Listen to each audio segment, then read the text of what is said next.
Salam, hər vaxtınız xeyir olsun. Demək, biz bu gün gedəcəyik söz və heca.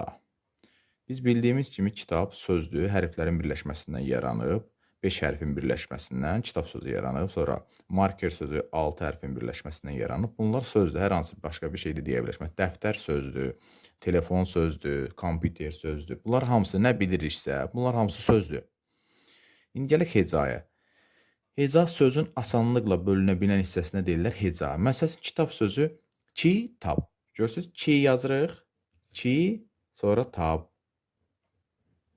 Kitab. Sonra marker sözünü necə ala bilərik? Marker. Görürsünüz, iki hecalıdır. Kitab sözü də iki hecalı oldu. Marker sözü də iki hecalıdır. Məsələn, Azərbaycan sözünün hecaları bölək. A, zər, bay, can. Fikir verdiniz? Bu oldu 4 hecalı. Azərbaycan.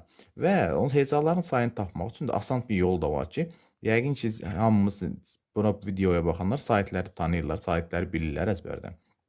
Bir sözdə nə qədər sayt varsa, o qədər də heca var. Məsəl üçün, görürsünüz, A saytdir, Ə saytdir, A da saytdir, bu da saytdir. Demək, Azərbaycan sözündə 4 sayt var. 4 sayt olduğu üçün də bu söz 4 hecalıdır.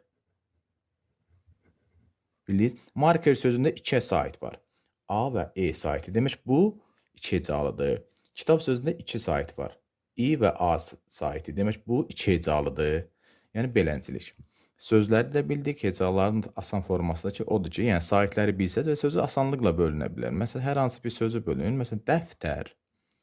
Məsələn, sonra bina, mənzil, otaq, sinif. Bu formada yəni hecaları bölünür.